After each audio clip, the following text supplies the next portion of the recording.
அஸ்ஸலாமு அலைக்கும் வரஹ்மத்துல்லாஹி வபரகாத்துஹு. அல்ஹம்துலில்லாஹி ரப்பில் ஆலமீன் வஸ்ஸலாத்து வஸ்ஸலாமு அலா அஸ்ரஃபில் அன்பியாஇ முர்சலீன் நபியனா முஹம்மத் வாலிஹி வசாபிஹி அஜ்மஈன் அம்மாபாத்.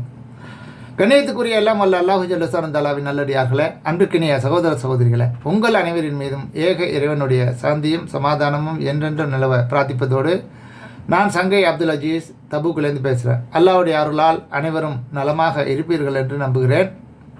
இந்த காணொலியில் 10வது கேள்வியாக, திருக்குர்ஆன் எதை பற்றி பேசுகிறது என்பதற்கான விடையாக சுருக்கமாக ஒத்த வரியில் சொல்வதாக இருந்தால், மனிதனுக்கு தேவையான அனைத்தை பற்றியும் பேசுகிறது.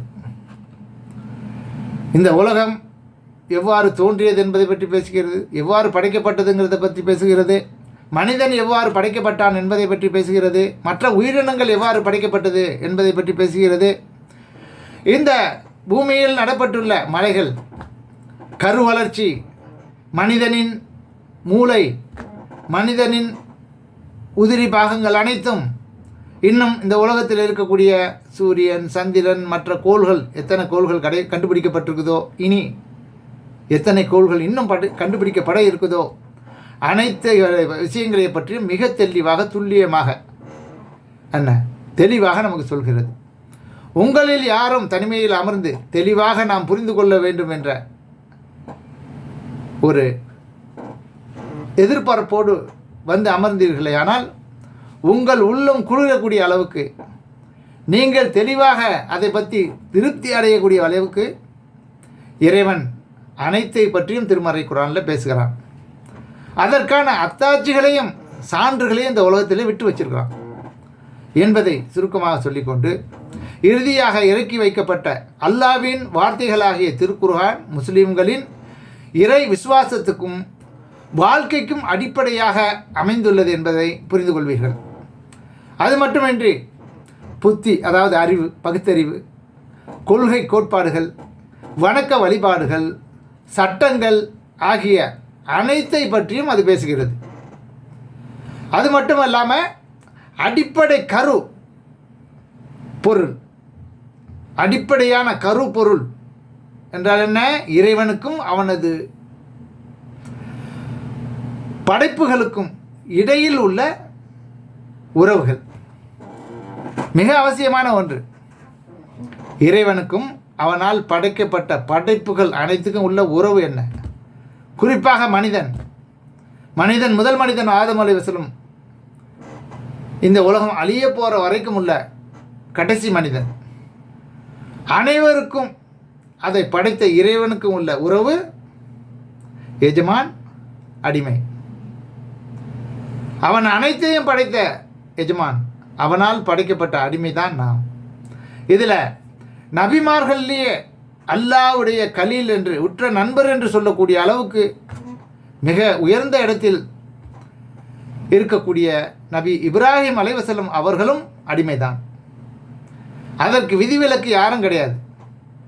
மனிதர்களில் சில வேறுபாடுகள் இருக்குது, என்ன ஏற்றத்தாழ்வுகள் இல்லை.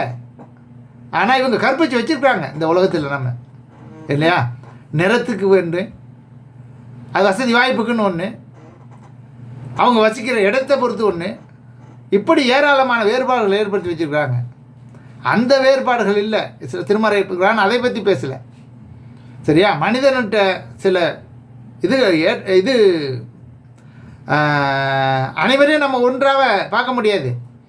பணம் படித்தவர்கள் அதிகமாக, செல்வம் படித்தவர்கள் இருக்கிறாங்க, அறிவு படுத்தவர்கள் பல மனிதர்களில் சிறந்தவர்கள் இருக்கிறாங்க, நல்ல கல்வியில் தேர்ச்சி பெற்றவர்கள் நிறைய பேர் இருக்கிறாங்க. இந்த மாதிரி பாகுபாடுகள் இருக்குது.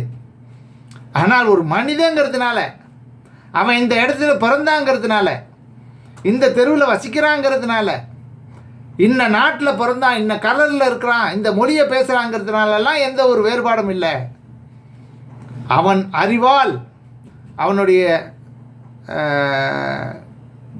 கண்டுபிடிப்பால், அவனுடைய முழு உழைப்பால், அவனுடைய கஷ்டத்தால், அவனுடைய தியாகத்தால் கண்டுபிடிக்கப்பட்ட அநேகமான விஷயங்கள் இந்த உலகத்தில் மனிதர்கள் அனுபவித்து கொண்டிருக்கிறார்கள். அதில் அவன் உயர்ந்தவன் தான்.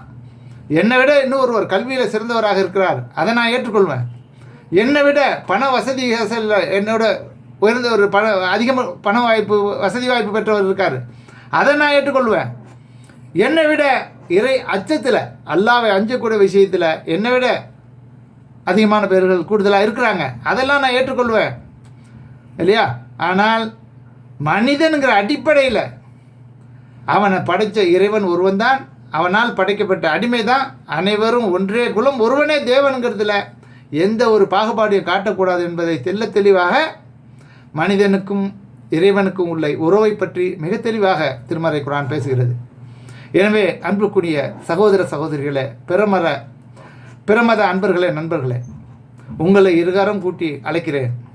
வாங்க, அல்லாஹ்வுடைய வேதமாகிய இந்த வேதம் மனித குலம் முழுமைக்காகவும் அருளப்பட்டது, முஸ்லீம்களுக்காக மட்டுமல்ல.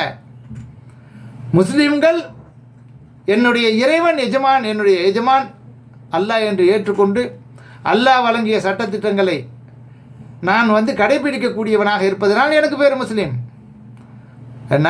ஆனால் இந்த குர்ஆன் வழங்கப்பட்டது முழு மனித சமுதாய மனித குலத்திற்கு வழங்கப்பட்ட வேதம் திருமறை. அதை நோக்கி வாருங்க, என்ன திறந்த மனதோடு ஆய்வு பண்ணுங்க, உங்களுக்கு திருப்தி அளிக்கும் வரையில் அல்லாஹ்வுடைய பதில்கள் அமைஞ்சிருக்கும் என்று சொல்லி இந்த காணொலியை நிறைவு செய்கிறேன். வாஹிர் தவானா அல்ஹம்துலில்லாஹி ரபில் ஆலமீன். அஸ்ஸலாமு அலைக்கும் வரஹ்மத்துல்லாஹி வபரகாத்துஹு. தேங்க்ஸ் ஃபார் வாட்சிங்.